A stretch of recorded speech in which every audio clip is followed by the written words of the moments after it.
Bonjour à tous et bonjour à toutes. Bienvenue en direct sur cette web mission, ce live consacré au Covid-19. Le thème que nous abordons ce soir est le retour à l'hôpital à l'hôpital ou chez votre médecin et surtout comment ne pas avoir peur. Alors avant tout, quelques points essentiels sur les derniers chiffres qui sont tombés hier. Je lis un petit peu ce qui s'est passé hier. Nous avons eu 131 nouveaux cas de décès recensés. Nous en sommes maintenant, et c'est un chiffre qui est très important, à moins de 2000 personnes qui sont hospitalisées en réanimation, qui est un indicateur assez puissant de l'avancée du virus. Alors, ce sont des bonnes nouvelles, effectivement. Néanmoins, la population, vous savez que on découvre des foyers par-ci, par-là, et tout le monde a un petit peu peur d'une résurgence du virus. Est-ce qu'on va avoir un nouveau pic? Et finalement, ça débouche sur le fait que très peu de personnes, ou en tout cas, on s'aperçout que la plupart des gens ont peur de retourner à l'hôpital, peur du virus, peur d'aller chez son médecin. On a même peur en allant chez son médecin d'attraper à nouveau le virus. Et effectivement, si on regarde les chiffres, on s'aperçoit que les consultations chez les médecins généralistes ont baissé de 44% et chez le spécialiste de 71% depuis le début de la crise. Donc un défaut de consultation qui font craindre le pire, notamment pour les professionnels.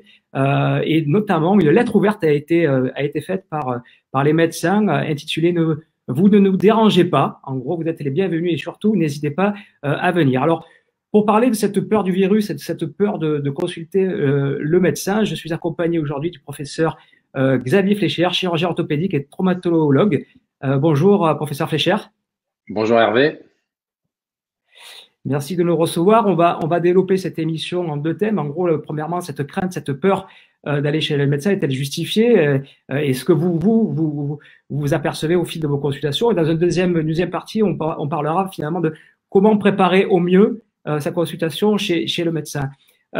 Donc, on va rentrer dans le vif du sujet. Professeur Fléchère, faut-il craindre d'aller voir son médecin? Alors, je crois que très clairement, comme vous l'avez rappelé en introduction, la réponse est non. Autant on va avoir d'extrêmes difficultés à diagnostiquer si certaines personnes qui ont contracté le Covid auraient pu l'avoir dans une salle d'attente ou dans l'hôpital. Autant il y a encore quelques mois en arrière, on s'inquiétait d'un afflux parfois trop important, difficilement gérable dans nos services d'urgence. Autant très clairement maintenant on s'inquiète de l'inverse. Je tiens à rappeler que si quelqu'un a un doute sur le fait qu'il puisse être suspect Covid, soit parce qu'il a des symptômes, soit parce qu'un de ses proches a contracté le Covid, il faut évidemment à ce moment-là plutôt favoriser de téléphoner à son médecin traitant que de se déplacer, surtout si on a une forme bénigne.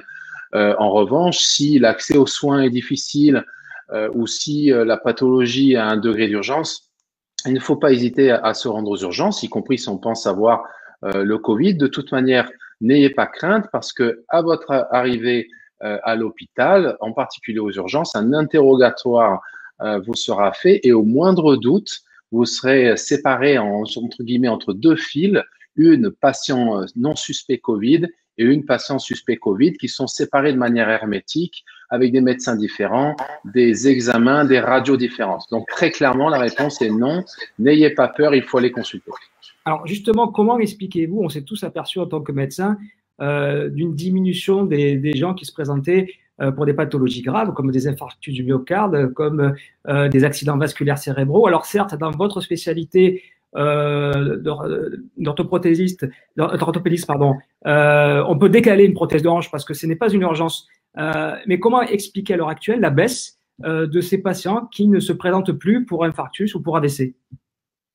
Alors, je pense qu'il y a deux facteurs. L'un d'entre eux, on peut l'imaginer très clairement, c'est la crainte de se déplacer et d'aller potentiellement dans un endroit, tout d'abord de sortir de chez soi et ensuite de se mettre potentiellement en contact avec d'autres personnes.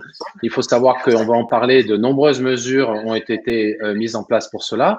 Et puis, je pense aussi que le deuxième facteur, c'est que ce virus est responsable de symptômes très variés, avec parfois des douleurs thoraciques, des problèmes abdominaux et qui peuvent être des problèmes abdominaux, comme on a vu malheureusement des jeunes gens mourir d'appendicite alors que c'est très rare parce que ils pensaient que ça pouvait être le Covid alors que c'était une appendicite. Et on a vu en effet des gens avoir des infarctus graves, s'auto-diagnostiquant comme étant porteurs du Covid alors que malheureusement il fait un infarctus. Donc je pense que ces deux facteurs sont probablement les causes principales. D'accord. Alors, c'est assez difficile ce que je vais vous demander, mais peut-on estimer justement ce nombre de victimes collatérales? En gros, ce pool de patients qui, par peur, ne sont pas allés consulter, est-ce qu'on peut estimer que, je ne sais pas, en France, 5 000, 10 000 personnes n'ont pas pu consulter pour des motifs graves? Alors, comme vous le disiez en introduction, les consultations ont baissé de près de la moitié pour nos collègues généralistes et de plus de 2 tiers pour les spécialistes. Sur des pathologies non graves comme celles que vous avez notées en chirurgie orthopédique, en dehors bien entendu des cancers, hein, ce qui va être très probablement ciblé et très étudié, c'est la cancérologie, donc les cancers, la petite enfance et la maternité et toutes les autres maladies chroniques, dont en particulier les maladies cardiovasculaires. On aura très probablement dans les prochains mois des informations et des chiffres. Mais à titre d'exemple, il faut savoir que on diagnostique en France environ 400 000 cancers par an et que si on fait une règle de 3, on peut imaginer que durant ces 2 mois, environ 30 000 personnes n'ont pas été diagnostiquées d'un cancer et le seront dans plusieurs semaines ou dans plusieurs mois, ce qui est très probablement une perte de chance. D'accord, très bien. Alors, on va essayer, vous avez compris qu'on essaye un peu de dédramatiser un petit peu tout ce qui se passe parce qu'on est assez servi en ce moment par tous les médias et la lourdeur de la chose. Dédramatiser la visite chez son médecin. OK, on a compris, il faut y aller. Maintenant, comment peut-on rassurer les patients et en gros, comment préparer au mieux sa visite chez le médecin et comment les médecins vont préparer la visite des patients? Très bien. Alors, entre guillemets, c'est un peu la double peine parce que maintenant, la demande est repartie et va probablement tendre vers une norme comme on l'a connue avant le Covid. En revanche, l'offre de soins n'est pas identique à celle pré-Covid. On le sait tous, hein, vous le savez, Hervé, la gestion de nos salles d'attente en supprimant des sièges, le nettoyage nécessaire des sièges, des poignées, fait que le nombre de patients que l'on peut traiter, par exemple dans une matinée, que l'on peut voir en consultation, est à peu près diminué entre 30 et 50%. Donc, ce que je peux dire aux patients, c'est que il ne faut pas hésiter à rentrer en contact avec votre médecin au moindre doute par téléphone. Celui-ci peut au minimum faire une téléconsultation. Et si cette téléconsultation n'est pas suffisante, vous donnez accès à des soins et à une consultation qu'on qualifie de présentielle. Avec des outils tels qu'on les utilise aujourd'hui, on peut échanger des informations, on peut échanger des radiographies, des bilans de prise de sang. La seule chose qui nous manque, c'est de pouvoir vous examiner.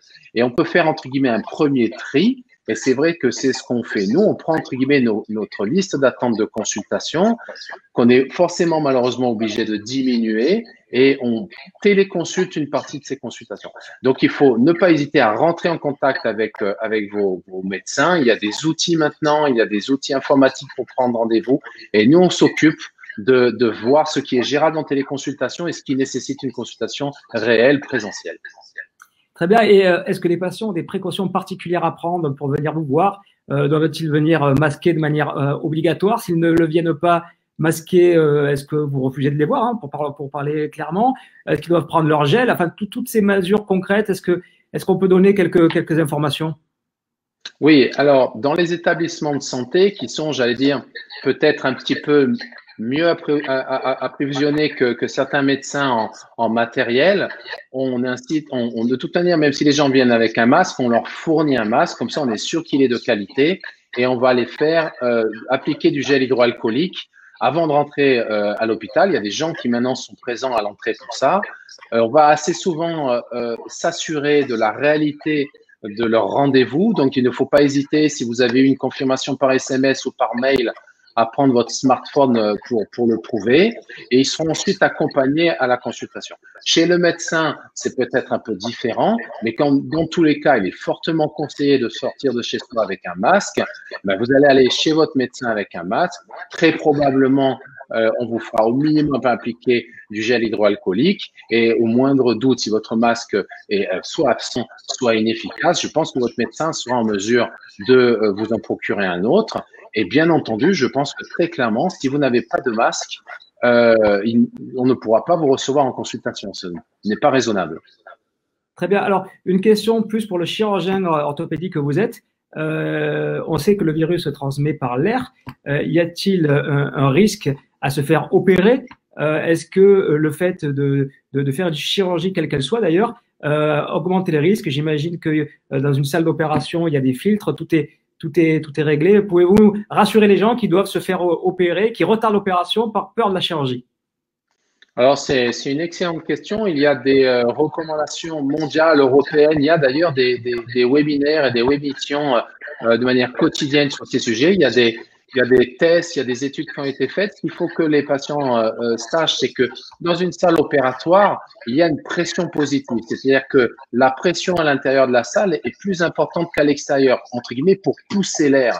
Donc, en général, ça limite la possibilité de l'air de rentrer de l'extérieur vers l'intérieur. Il y a aussi des procédures qui ont été mises en place pour limiter le passage des gens et l'ouverture des portes des salles opératoires, par exemple, et c'est ça qui nous retarde éventuellement dans le nombre d'interventions qu'on peut faire dans une journée. Il est fortement recommandé, alors qu'on ne le faisait pas auparavant, que le patient soit endormi, entre guillemets, en tête-à-tête avec l'anesthésiste et une infirmière, avant que le chirurgien et l'infirmière de bloc opératoire puissent rentrer dans la salle. Donc, je vous passe les détails, mais il y a des dizaines et des dizaines de mesures. Tout ça est très, très contrôlé, à la fois par l'Agence régionale de santé et par les comités de lutte des infections nosocomiales de chaque établissement. Très bien. Alors, une question très concrète aussi, posée par un téléspectateur. Les visites à l'hôpital pour un tiers, pour un membre de la famille, sont-elles de nouveau autorisées depuis le 11 mai? Alors, très clairement, malheureusement, non. Il faut savoir que pour nous, le 11 mai ne correspond pas à grand-chose, sauf à une crainte d'afflux, en particulier de maladies urgences. Et dans mon domaine de traumatologie, notre vrai déconfinement à nous dans les établissements de santé, privés ou publics, est attendu pour la fin de la semaine. C'est la levée du plan blanc. Néanmoins, il est fort probable qu'après la levée de ce plan blanc, on reste très, très prudent sur la distanciation sociale ou la distanciation physique. Et jusqu'à nouvel ordre, les accompagnants sont malheureusement interdits.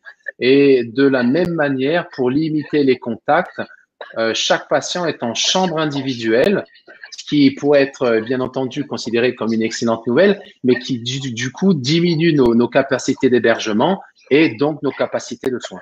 Pour l'instant, sauf si on n'a pas le choix, chaque patient est malheureusement seul, sans famille, en chambre particulière. Merci. Donc, nous arrivons donc à la fin de notre conférence. Simplement pour conclure, vous avez compris, chers téléspectateurs, que l'idée, c'est de vous rassurer pour pouvoir aller à nouveau de manière la plus tranquillement possible chez votre médecin. En un mot, professeur Fleischer, s'il y a un message à faire passer, quel est-il? Au moindre doute, rentrez en contact avec les médecins qui vous soignent. Ils sauront choisir avec vous si une consultation sans vous déplacer par téléphone ou par visio est utile, suffisante, ou si vous devez venir les voir. Et ils mettront tout en œuvre pour que vous soyez en parfaite sécurité. Nous resterons, merci, sur cette pensée très positive. Néanmoins, sachez que malgré tout ce qu'on vient de dire, que le virus circule toujours et qu'il faut rester prudent et ne pas oublier les gestes barrières et continuer à limiter les contacts avec autrui si cela est possible. Donc le respect, bien sûr, de ces règles est bien sûr contraignante, mais notre santé collective en dépend. Donc je remercie tout le monde d'avoir assisté à cette web mission. Merci au professeur Xavier Fleischer. Merci beaucoup. Merci Hervé. Merci à tous de votre attention. Merci. Et puis, je vous donne rendez-vous dans une prochaine émission et soyez acteurs de votre santé. Au revoir. Au revoir.